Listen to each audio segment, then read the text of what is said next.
Hey guys, today I'm going to show you an exercise that I use to jog my creative brain.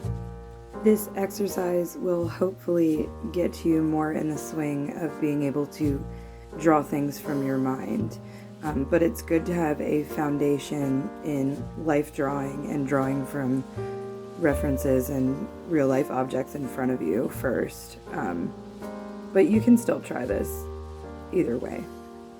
But first, before we get started, make sure you hit that like button if you find this information useful, and if you want to see more tutorials or speed painting videos, please subscribe to my channel.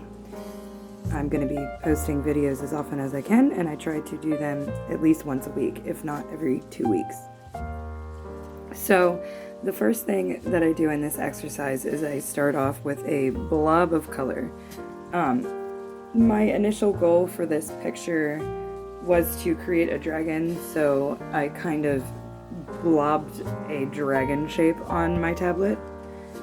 But you could try literally doing any mishmash of shapes and try and figure out what to draw from there. So basically the point of this exercise is to blob down a basic shape of what you want to draw and kind of find the form within it, as if you're looking at a sky full of clouds and trying to find the shapes within those clouds that make a bunny or a dinosaur or whatever you see in the sky. Your brain has the ability to create patterns and shapes from what it gathers visually, even if those shapes aren't actually what's there. So obviously when we look up at a sky, we can look up at a cloud and say, oh, the shape of that cloud reminds me of a teddy bear or something like that, whatever the cloud shape looks like. Well, that's our brain being able to pattern recognize, right? So I use that same method by creating a blob of shapes like this and keeping it very, very rough. And then I go in with a thinner brush, as you see here, and I kind of find the lines. So you can see what I blobbed on the canvas there kind of looks like the shape of a dragon head. So I just kind of start outlining and finding what that might look like based on what I already have drawn there. So it kind of looked like this shape, so now I define it. Just finding those edges, finding those lines, seeing what looks nice. And you don't have to like completely follow the edges of your blobs here, because you will see that I start to erase the edges on the top of the nose there where it bleeds over. But it's a really good guideline for getting your mind to spark creativity when you draw, and being able to draw things not just from already existing life reference images. Honestly, this is how I paint a lot of my stuff, especially when I'm using this program here, Infinite Painter, for Android. The brush that I use in this program is very blocky, and so it tends not to be very fine pointed unless I shrink it really small like you see here. So I will just blob out these big squares and blocks of color, and it's never going to be like the exact shape of what I want right off the bat, but that's fine because it gives me an opportunity to find these random spurts of shapes and random happenings and random occurrences that happen when I blend and when I utilize the brush in a way that it would be used like real paint, and I just let chaos happen. That's basically the gist of this exercise, is to just let the chaos of art happen. Creativity is chaos. The best way to create art is to go in it without too much of a solid plan. I'm not saying that you can't have a plan and can't even map out every little bit of what you're painting, but even if you plan for every little thing that you're painting, like say you're going by a paint by numbers kind of style, like you've drawn the outline and you know exactly what colors you're going to put there and there and there, chaos is still going to happen. unexpected things are still going to happen when you're painting. So you kind of want to let those things flow and let those things happen and work with them. That's something that you'll learn outside of digital medium a lot, because luckily with digital art we can erase and copy paste, and it's a lot easier to correct mistakes in digital art. But when you work with real media, it's a lot harder to correct those mistakes, especially if you're using something like pen and then you try and correct that. That's going to be a little rough compared to something like this, where I can just hit an erase button and delete the whole thing. But to unlock that ability to kind of flow with the chaos, this is a really great way to do that, especially with a digital art tablet, because you can kind of really go with the flow because you don't have to be afraid about wasting paint or supplies.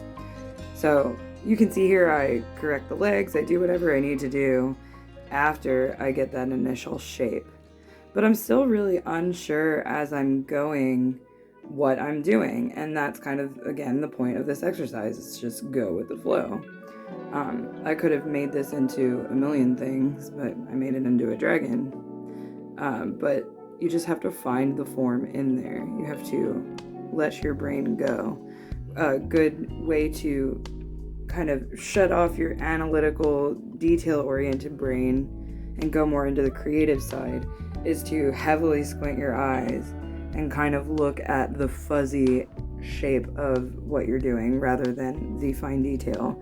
I do that pretty much the whole time I'm drawing, on and off. I'll go into detail zoom mode with my eyes and look at everything really clearly, and then I will squint and back away from what I'm doing so I can see the fuzzy shape. Because if it's going to look good close, it has to look good far away first. Honestly, it's so much more important that something looks good far away than it does close, because if it looks mushy and shapeless and formless far away, then who's gonna want to come closer to look at it, right? But obviously what I'm drawing here, I have some sense of a foundation of anatomy understanding, and I've drawn other animals that were similar to this dragon before, like lizards and things like that. So I'm kind of basing my previous knowledge off of what I've already done and utilizing that to create a sort of more anatomically correct creature, but that's not necessary 100%, but it's super, super good to have that foundation before you try something like this. It's always good to have a good foundation in anatomy for anything art, even if you're not drawing crazy realistic stuff. Obviously, another big part of this exercise is letting go of your anxiety about messing up and having to fix things. I say this all the time, pretty much in every video that I do. I try to paint without fear. I try to paint not caring if I have to paint over a whole part that I spent a ton of time over. It doesn't matter. The end goal is all that matters.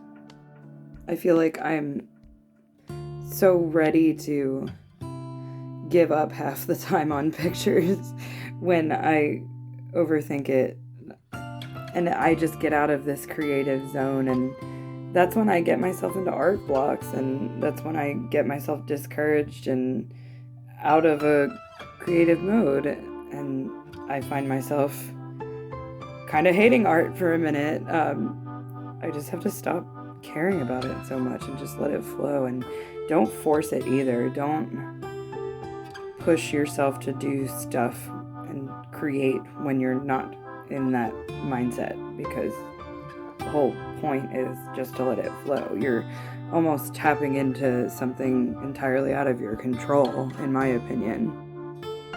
Sometimes when I draw, I feel like when I get into a really creative mode and make something that I'm really proud of and can't even believe that I made it, it is almost like I didn't make it and I tapped into some other consciousness and let it take hold of me and just went with the flow and let my hand do whatever it wanted without thinking. That is basically when I make my best art, is when I don't think. And I encourage you to stop thinking so hard. That will allow you to make the purest, most creative pieces that you're capable of. And if you mess up and it looks like crap, just keep trying. Everybody makes crappy paintings. I make so many crappy paintings that I don't show you guys. And honestly, some crappy paintings that I do, and I hate them, and you may love them, and everybody's taste is different. It doesn't matter, just keep creating. That's all that matters. Just keep making it. I'm sure every famous artist you ever knew made about 1 billion paintings that you never saw or ever even heard of or cared about, because they weren't their masterpieces. Anyway, I really encourage you guys to try this exercise and just throw some colors down and throw some lines around it and see what you find. Like I said before, please like this video if you found this useful or if you just enjoyed watching, and subscribe to my channel for more tutorials if you're interested. I'll see you guys next time. Bye.